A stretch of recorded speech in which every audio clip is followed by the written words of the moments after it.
Alors, Maurice Guédénon parle de la proposition de loi déposée par le député Hassan Seibou, qui s'est associé au député Ake Natande. Il est vrai que le député Hassan Seibou, ce n'est pas la première fois qu'il tente cette aventure. Hein.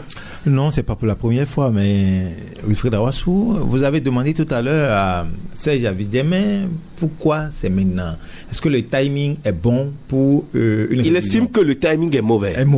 Que ce n'est pas le mauvais moment, que ce n'est pas le meilleur moment. Oui, mais Wilfried Awassou, ce qu'il faut souligner aussi, c'est que 2026 s'en va, ou 2026 veut s'installer avec un nouveau président.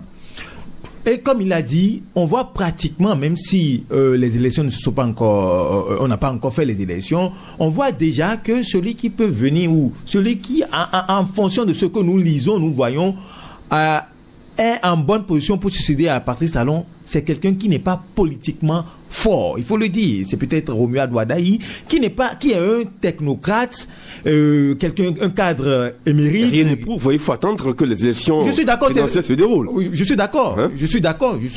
Je dis au regard de ce que nous lisons, de ce que nous voyons. Maintenant, lisez un peu ce qui est proposé dans cette révision-là. Vous allez voir que le Sénat, les sénateurs vont gérer beaucoup plus le volet politique de notre République. C'est ça qui est dans ce projet de révision de la proposition de loi. Dans cette proposition de révision de la Constitution. On voit clairement que Patrice Talon l'avait annoncé. Mais on ne voyait pas ça sous cette forme-là. Rappelez-vous bien qu'à un moment donné, il a dit « Nous allons institutionnaliser ces gens de rencontres ». Quand il avait rencontré, je pense bien, le président Soglo et le président Yahi Boni, pour dire il faut un cadre où les anciens présidents de la République, les anciens présidents de l'Assemblée nationale et d'autres institutions de la République se retrouvent dans un creuset pour échanger, pour dialoguer, pour analyser à des moments donnés, pour prendre des avis en ce qui concerne la vie publique, la vie de la nation, parce que à un moment donné, ils ont été au charbon, ils ont été dans cette mission, ils savent ce qui se passe. Donc pour moi, les acteurs politiques ont le schéma, ont le timing, que nous journalistes, nous citoyens, nous, peut-être, on n'arrive pas à... Oui, mais le problème ici, c'est la coïncidence avec la démission des députés démocrates. Vous voyez. Vous savez qu'ils avaient tenté. Démission, on entend. C'est à quoi qu'on attendait que cette minorité de blocage soit levée pour... Est-ce que ça ne donne pas cette impression-là? Wilfried Awassou, ça donne bien l'impression. Il faut pas se cacher. Ça donne bien l'impression. Mais je vous dis, vous avez parlé de l'opportunisme politique. Si c'est maintenant que ces députés ou ces responsables députés Ake Natande et Hassan Seibou ont trouvé que la minorité de blocage est levée. Aujourd'hui, ces députés ont démissionné du groupe parlementaire LD. Or, c'est dit dans l'article 155 de la Constitution révisée que pour réviser la Constitution, il faut une majorité qualifiée où il faut au moins les 4/5. Ce qui fait à 87, un peu plus de 87, ça veut dire 88 députés. Aujourd'hui, avec cette démission-là, ils trouvent qu'ils peuvent avoir les 88 députés. Mais est-ce qu'ils vont pas chercher à réviser parce qu'ils avaient tenté un temps et ça ne s'est pas passé? Donc vous estimez que c'est de bonne guerre? Mais nous sommes en politique. Nous sommes en politique et en politique, attendez-vous à tout et à tout moment. Même si nous, journalistes, on trouve que c'est pas bien, c'est pas parce que on peut dire, mais écoutez, pourquoi une révision maintenant? Alors, qu'est-ce qui prouve qu'au-delà de ce qu'on nous annonce, qu'il n'y a pas autre chose à introduire dans ce test-là? On a toujours, rappelez-vous que quand il y avait eu la révision rejetée en 2017 et après en 2019, les gens ont dénoncé pour dire, mais ce qu'on nous avait proposé, c'est pas ça qui a été, ce ne sont pas ce qu'on nous avait dit, ces éléments qui ont été introduits dans le projet de révision ou la révision de 2019. Donc, c'est vrai que c'est ce qui a été annoncé, mais je demande, c'est un plaidoyer que je fais, je demande qu'on laisse ces révisions-là d'abord. Parce que, Wilfried Awassou, observez bien la tension, même si les gens ne parlent pas, Serge l'a dit, écoutez les citoyens. Quand vous les interrogez, ils vont vous dire, mais pourquoi c'est maintenant? Est-ce que c'est fait pour maintenir le président actuel, même qui affiche tout le temps sa volonté de parti? Est-ce que c'est fait à dessein? Est-ce que c'est fait pour rendre le président fort? Moi, j'ai écouté l'honorable Akhenaton sur une chaîne qui a dit, nous avons un président hyper puissant, il faut essayer d'amoindrir un peu de la puissance du président de la République. Je vais demander aujourd'hui, quand nous avons introduit le poste de vice-président de la République, parce qu'il y a beaucoup d'innovations, mais qu'est-ce qui sera changé? Qu'est-ce que nous avons eu de nouveau dans ça pour qu'aujourd'hui on parle de Sénat? Moi, je pense qu'on peut trouver un collège de sages. Pas forcément réviser la Constitution, mais trouver un mécanisme de créer un collège de sages. Qu'à un moment donné, où peut-être on est en situation, on va vers eux pour dire, mais en de pareils moments ou bien dans de pareils contextes, qu'est-ce qu'il faut faire? Mais réviser la Constitution, quand on parle de Constitution, ça fait peur à beaucoup de citoyens. Arnaud Akakpo, la Constitution du 11 décembre 1990 avait été révisée, il faut le rappeler, le 1er novembre 2019. Ok, nous sommes aujourd'hui 1er novembre 2025. Ça fait exactement 6 ans. 6 ans après, est-ce qu'on a eu le temps d'évaluer ce qui a été fait pour qu'on introduise à nouveau une proposition de loi? C'est la question qu'on pourrait se poser. Bien évidemment, encore que la proposition de loi qui vient apporte beaucoup de nouveautés. On parle du Sénat. D'accord? Le Sénat. Surtout, la grande nouveauté, c'est le Sénat. Est-ce que vous demandez si ça a été éprouvé, ce qui a été fait? En 6 ans. Je pense qu'il y a élection en 2023, il y a élection en 2021, élection en 2021 ou élection qui vient maintenant, même il y a même des changements. Parce que ne l'oubliez pas, le quota ou ce qui était exigé pour le parrainage a encore évolué entre-temps. Okay. Et donc, ça a été éprouvé d'une manière ou d'une autre. Mais est-ce que c'est assez suffisant comparé au temps que la première modification a connu? 90, 2019, oui. 2019, 2025, quand on voit qu'il y a déjà eu 10 élections, et qu'aujourd'hui à peine 2, 3 et qu'on veut encore modifier. Bon, c'est la configuration actuelle qui permet à ceux qui initient ces trucs-là. En tout cas, je pense que ce n'est pas cette assez... proposition de loi, non, de parler des trucs. Bon, d'accord, excusez-moi, cette proposition de loi, tel que c'est venu, pour ceux qui le font, ils vous diront que c'est bon. Pour les analystes, ceux qui ont pris le temps que l'autre a pris, ils diront que bon, écoutez, on l'a pas assez éprouvé. Toujours est-il que les avis vont varier. À mon humble avis, on aurait pu encore progresser pour voir. Seulement que bon, les acteurs politiques voient la nécessité de certaines choses mieux que nous autres qui ne sommes pas au couvent. Excusez que je le dise ainsi, nous ne sommes pas proches. Maintenant, j'aimerais quand même dire quelque chose. On ne va pas, sous prétexte que celui qui est pressenti pour être président, parce que rien ne le dit même, l'élection n'est pas, nous sommes en avril, nous sommes en novembre, l'élection ce sera pour avril, rien ne dit que ce sera lui. Il y a 2 candidats. D'accord. Maintenant, sous prétexte que celui qui est pressenti, favori, n'est pas politique, qu'on va mettre une institution pour gérer, le volet politique. Et si, après, lui, celui qui vient est politique, on fait comment? On va encore revenir? Non, on ne peut pas tailler des lois en fonction de quelqu'un. Non, cet argument-là... Pour moi, ça ne tient pas. Ça ne tient pas la route. Hein. Oui. On parle du timing. Le timing, pour nous, peut-être peut ne pas être bon, mais pour les acteurs politiques, c'est bon. C'est justement pour ça qu'ils l'ont fait. Seulement que, il faut se poser des questions. Est-ce que les députés initiateurs de cette proposition de loi avaient déjà le projet sur la manche? Parce que c'est la coïncidence, c'est-à-dire... Elle est nette. Hein. C'est tellement juste que on se demande, mais comment ça peut se passer? Ils avaient déjà le projet là. La proposition de loi. Parce que le projet vient du gouvernement, la proposition vient des députés, pardon, excusez de peu. Donc, est-ce qu'ils avaient déjà... Bon, quand je dis le test, disons le test. Ils avaient déjà le test là, c'était là depuis... Bon, ils attendaient une opportunité, une brèche Parce que c'était tellement... c'est venu comme ça, bon, il y a 6 députés. C'est-à-dire, vous interrogez par rapport à la coïncidence. À la coïncidence, je m'interroge. Entre l'introduction de ce test et la démission collective des 6 députés du groupe parlementaire pour déséquilibrer les démocrates. Maintenant encore qu'il y a un chiffre, c'est vrai, on parle de 87, mais c'est 88. Actuellement, quand on ajoute les 6 députés démissionnaires du groupe parlementaire, même si ils sont non inscrits, même si ils peuvent voter, ça ne fait pas encore le 88. Les 4/5e, parce que c'est 87 quand 87,2 oui. 2, ça ne fait pas 88. Donc il reste encore un député. Il reste encore un député qui doit encore qu'il faut aller chercher. Si c'est que 87,2 fait 88, c'est que fait un nombre, c'est que les démocrates allaient avoir le parrainage. C'est ce qu'il faut pour aller, parce qu'ils avaient 28, ils avaient 27, alors qu'il leur faut 28. En fait, il faut, par rapport à la question de la révision, il faut plusieurs étapes. La première étape, c'est l'étape de la commission des lois. Okay? La proposition de loi est soumise. La recevabilité, on parle de recevabilité. Voilà. Là, c'est 3/5e, 66 députés, 65, donc ça va 66. Ils reçoivent, ils travaillent sur ça. Après, maintenant, quand c'est reçu... Au niveau de la commission des lois. La commission des lois introduit ça en plénière. En plénière. Et pour que ça passe, il faut 4/5e.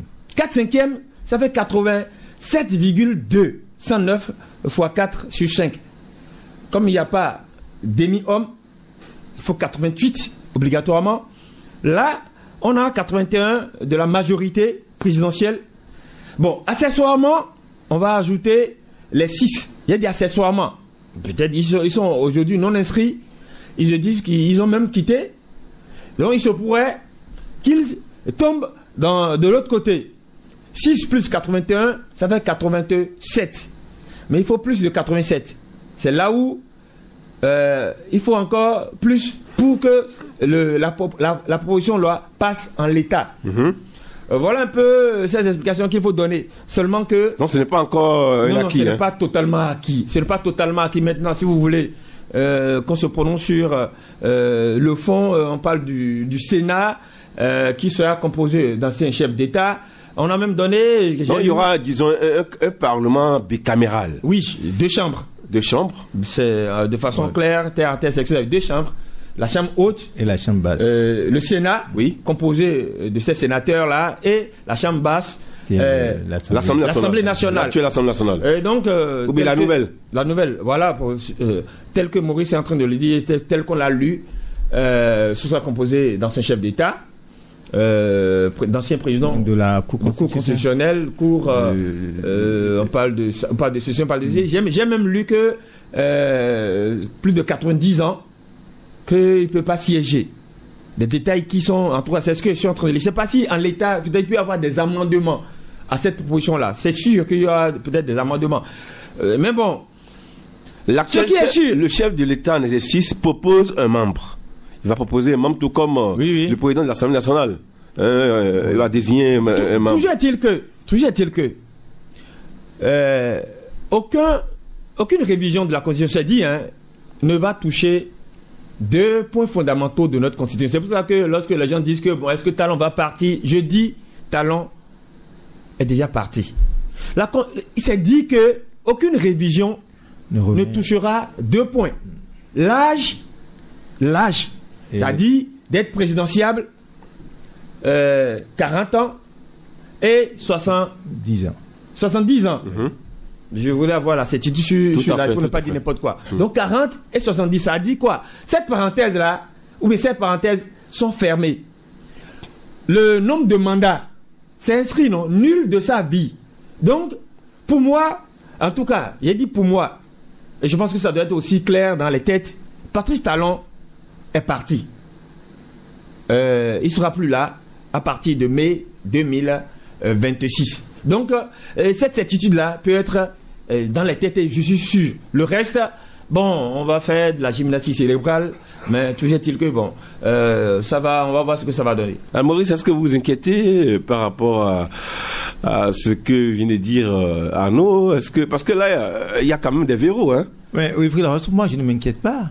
Mais j'ai dit interroger les citoyens qui ne comprennent pas grande chose de tout ce que nous disons. Parce que pour eux, quand on parle de révision de la Constitution dans leur tête, c'est que pour eux, on révise la Constitution pour s'éterniser au pouvoir, pour rester au pouvoir. Parce qu'ils ne voient que ce qui se passe dans les pays qui nous entourent. Dans certains pays, quand on révise la Constitution, c'est pour se donner un autre mandat, c'est pour se donner... Okay, merci donc, voilà. Maurice. On va retrouver Gaspard Diamonsi, qui est chroniqueur parlementaire et par rapport à la question de la révision de la Constitution qui est introduite désormais à l'Assemblée nationale par deux députés, Hassan Seibou et Akhenaton. Alors, cher confrère Gaspard Diamonsi, vous êtes là? Si, je suis là. Alors, et par rapport à cette question de révision de la Constitution, la question est-elle opportune aujourd'hui? Parce que les gens s'interrogent, pourquoi cette coïncidence avec la démission de 6 députés du groupe parlementaire Les Démocrates? Bon, c'est aux acteurs qu'il faut poser la question de l'opportunité. Mais l'observateur constate cela. Mais de toutes les façons, et ils l'ont jugé opportun, donc nous, on ne pourra que faire le constat. Et du moment où rien ne leur interdit, bon, on a... C'est à quoi que le texte était déjà prêt, et on attendait on se disait que quelque chose allait se passer, quoi, du côté des démocrates. Oui, justement, quelque chose est passé puisqu'il y a eu des démissions. Maintenant, sur la question de la proposition de révision introduite, je crois que, bon, il y a pas à s'alarmer, en tout cas à mon avis, et par rapport à ce que nous observons, je crois qu'il n'y a pas quelque chose qui change fondamentalement, si ce n'est l'introduction d'une nouvelle institution. Je crois que c'est ce qu'il faut fondamentalement retenir. Bien entendu, quand on ouvre cette brèche-là, il y a d'autres possibilités qui peuvent, n'est-ce pas, subvenir. Je ne crois pas qu'on puisse il n'y a pas d'écriture à se faire, hein?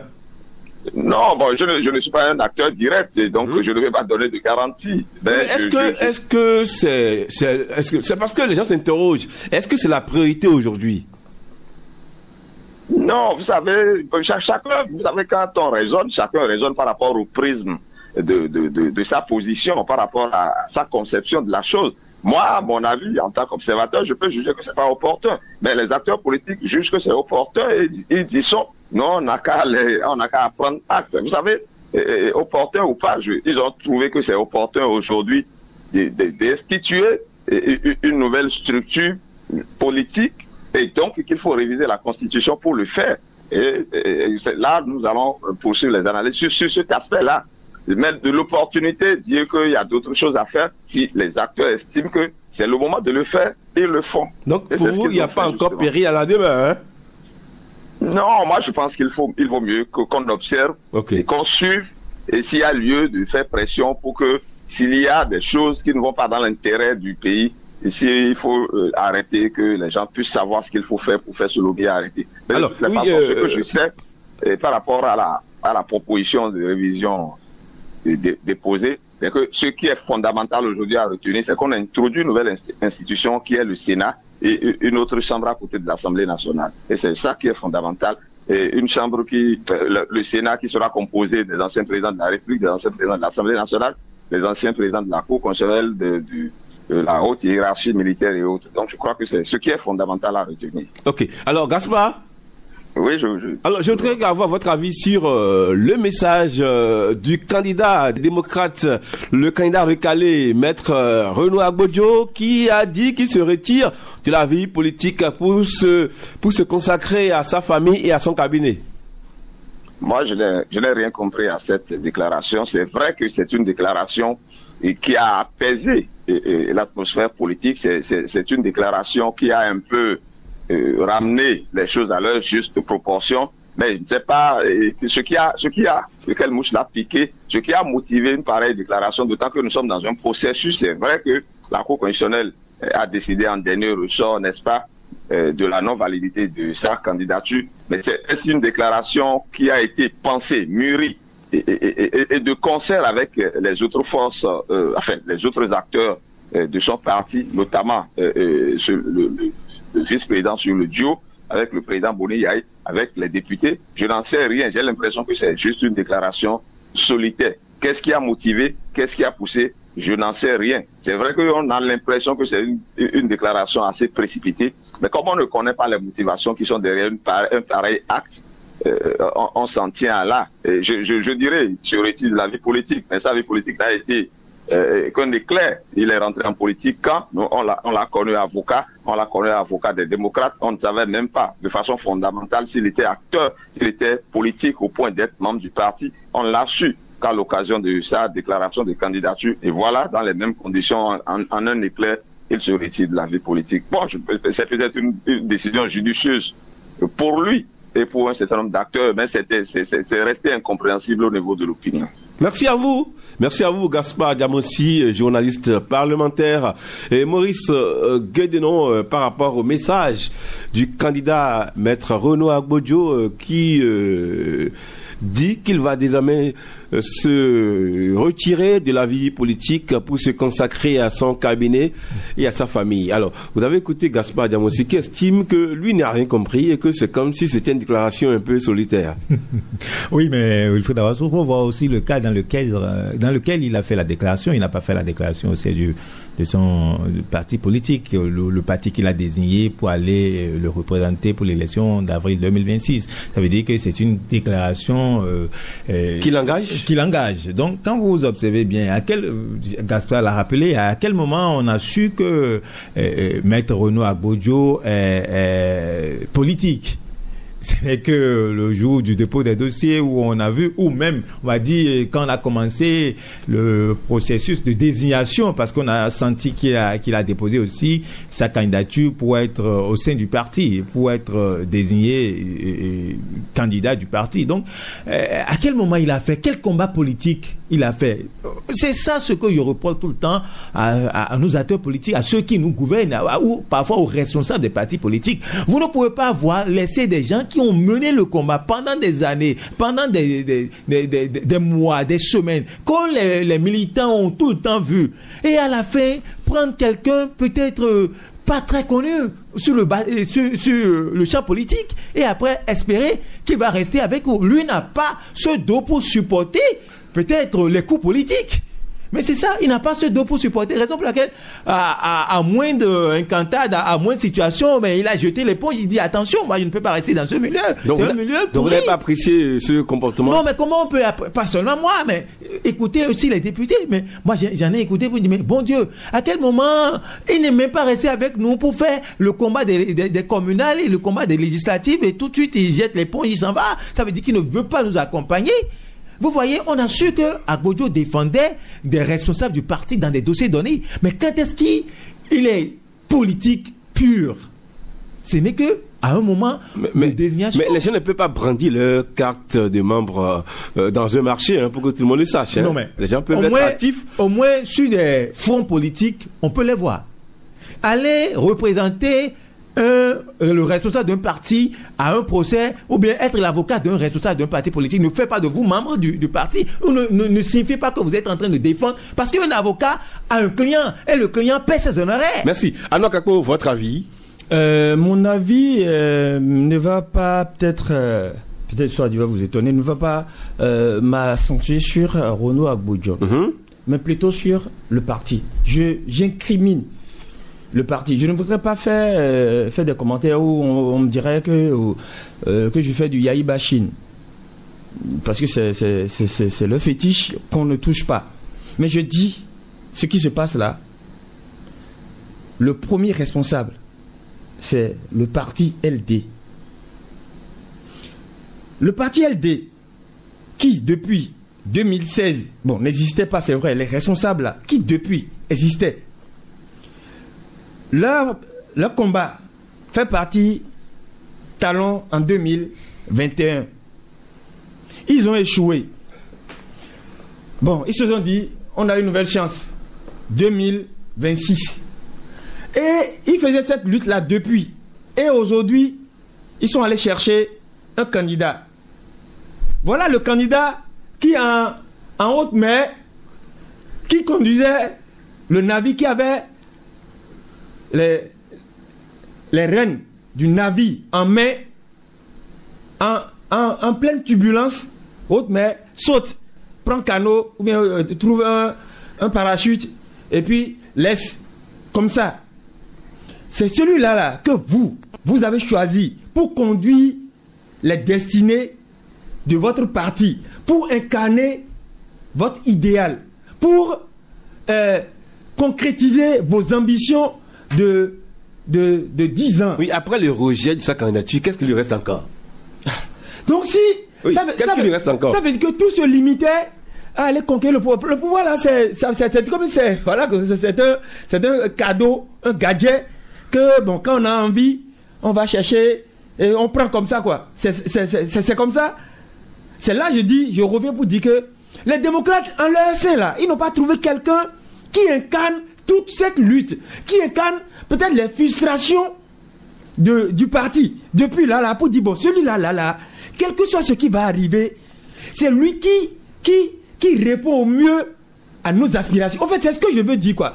Ça dit, c'est pas possible. Vous n'avez pas apprécié cette déclaration de Maître Je ne parle pas la déclaration. J'ai dit que je ne veux même pas me focaliser sur la déclaration de Agbojo. Mais j'ai dit le parti n'a pas trouvé quelqu'un qui, en toutes circonstances, va dire moi là, le parti là, c'est moi. Moi là, c'est le parti là. Je suis là. Sinon, si c'était quelqu'un qui avait ça, il ne va pas juste parce qu'on ne l'a pas pris comme candidat, ou bien son dossier a été rejeté pour une raison ou pour une autre.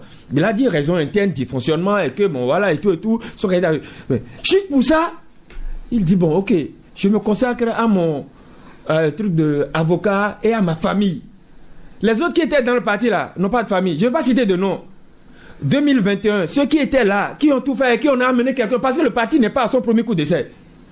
2020, oui, non, c'est ça. Oui, 2021. Il y avait déjà des gens qui faisaient la lutte, non?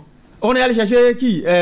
Madougou, je pense, oui, et Joël Aïvo, pour venir, truc là. Ça n'a pas marché. De ceux qui étaient là, ils ont fait comment? Madougou et Divo Patrick. Bah, excusez-moi, voilà. Oui. D'accord. Et Divo Patrick, apprend-on, serait en train de partir. Hein? C'est encore une autre de marche. C'est pour vous dire que quand c'est comme ça, voilà un parti qui n'a pas... Ne basons pas les choses sur la tête du client, mais plutôt sur des principes, sur des bases, je dirais, rationnelles. Un parti doit avoir des principes, un parti doit avoir des trucs, des lignes claires. Et l'erreur, ou bien le piège qui a eu, dans lequel ce parti est tombé, on a dit que, bon, oui, la mouvance a pris un technocrate, quelqu'un que, bon, nous-mêmes, il faut aller chercher quelqu'un pour... Et puis, non, mais, comparaison n'est pas raison, ils ont dit là que à Saoua. Vous ne savez pas sur quoi les autres se sont basés pour aller faire ça. Vous, là, quelles sont vos valeurs? C'est comme, ça dit... C'est pas possible. J'ai dit c'est pas possible. Les gens, si la politique, ils ne peuvent pas faire, autant laisser la politique pour ceux qui, franchement, en ont fait un métier, une profession, ceux qui savent de quoi il est question et faire ça. C'est sinon, je plains les militants, franchement, je plains les militants de ce parti. Alors, je les plains. Oui, Maurice, tout de même, Maître Renaud Agbojo a délivré un message dans lequel il a invité tous les citoyens au calme. Mais c'est ce que je disais depuis, surtout, en dehors de tout ce qu'on peut lui reprocher, de la façon dont il a quitté ce combat politique, parce que des gens se sont sacrifiés pour l'accompagner. Donc pour vous aussi c'est trop tôt. Hein. Oui, mais maintenant, il a quand même appelé les uns et les autres au calme. Surtout à ne... Donc, il a contribué à l'apaisement. Oui, à ne s'en prendre à personne. Il a dit, il a même rappelé que de ne toucher à aucun bien, de vandaliser ou quoi que du député, il faut le dire. Et c'est un discours que vous félicitez. Oui, mais quand même, Sodinou, de ne pas lui en vouloir. Il a appelé les uns, ceux qu'on peut qualifier ses soutiens, ses militants, ceux qui voulaient qu'il aille à ces élections, mais à la fin, il n'a pas réuni tout, de se calmer. C'est pas encore la fin du monde. Ne pas aller à l'élection présidentielle de 2026, c'est pas encore la fin. Mais lui se retire, mais de se calmer, de ne s'en prendre à personne, de ne en vouloir à personne. Et aussi, il a fait un message pour demander à tous les duos qu'à la fin, qu'on s'asseye pour discuter, pour échanger, pour qu'est-ce que je vais peut-être dire, pour s'entendre autour du Bénin, parce que c'est ce qui importe, ce qui est important, ce qui est nécessaire, c'est le Bénin. Parce que nous tous, humains... On a parlé de réconciliation nationale. Réconciliation nationale, voilà le mot que je cherchais. Nous allons tous passer, mais le Bénin va rester... Le Bénin, des gens diraient Bénin, le Bénin, depuis des années, tous ces présidents sont passés, mais le Bénin reste et demeure, le Bénin va demeurer. Le Bénin va donc, pas parce que lui ne va pas, les gens vont chercher à poser des actes. C'est pas bon.